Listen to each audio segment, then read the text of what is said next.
Sasa hebu tutizame video ya dada wa kazi wa Baba Levo akiweza kumtesa mtoto wake kama hivi ambavyo utaweza kuona video na iliweza kunaswa kwenye CCTV kamera. Angalia hiyo video kwa makini sana. Kweli unamfunga mtoto hivyo? Tena unakaza kwa nguvu kabisa. Hebu angalia hiyo. Una akili wewe? Ona unapomfunga mtoto hivyo, ona. Ukufanya kwa roho mbaya mtoto unamfunga hivyo. Sikufanya kwa roho mbaya. Ulifanya kwa roho gani? Yaani kama ninataka tu nimtulize kidogo basi. Umtulize kwa kumfunga na hivyo mtoto. Ona unapomtupa. Ona. Shida pia anajirusha. Anajirusha nini? Ona mtoto jinsi anavyoona.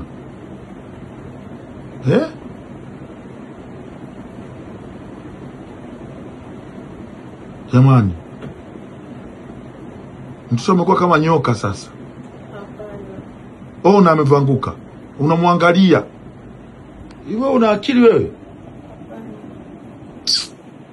Hemu una mtoto ameanguka chini kule. Unamwangalia, unachukua simu, unachezea. Umemfunga kamba mtoto.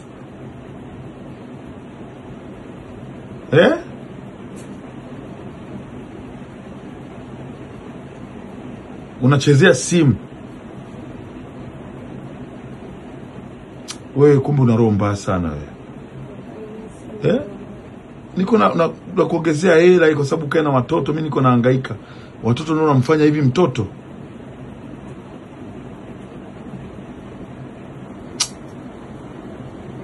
Maskini mtoto wangu. Muone.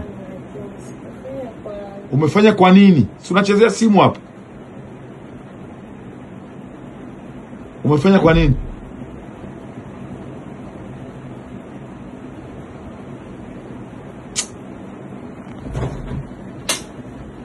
Ndio anakuta mtoto analia. Nashangaa.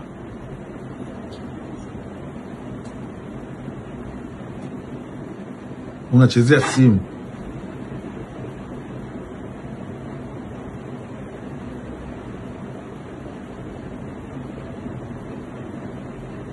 Maskini.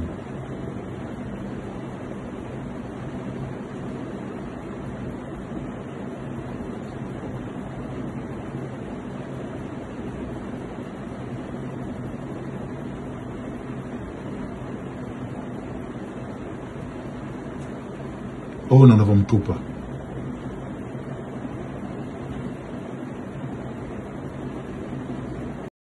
Yani kusema kweli, kwa kupitia hii video ambayo imeweza kutrend kwa dada wa kazi wa Baba Levo, tuna la kujifunza wazazi, na ni moja kati ya vitu ambavyo kumbe huaga vinatokea. Sasa hebu imagine kwamba labda asingefunga CCTV kamera Baba Levo, licha ya kwamba kuna baadhi ya watu wameweza pia kuhoji na kujiuliza kwamba je, ni sawa na ni haki kwa Baba Levo kuweza kufunga CCTV kamera kwenye chumba cha dada wa kazi, kwa sababu inavyoonekana kwamba hata dada wa kazi akiwa anavaa, manake video zote zinakuepo, bado zipo kwa Baba Levo. Kwa hiyo pia kuna kosa lingine ambalo linaweza likaingia, ni kama la udhalilishaji kwa Baba Levo kwa kitendo ambacho nakifanya, japokuwa kwa kilichoweza kutokea ni kwamba haikustahili kwa dada wa kazi kufanya kile kitu ambacho ameweza kumfanyia mtoto wa Baba Levo.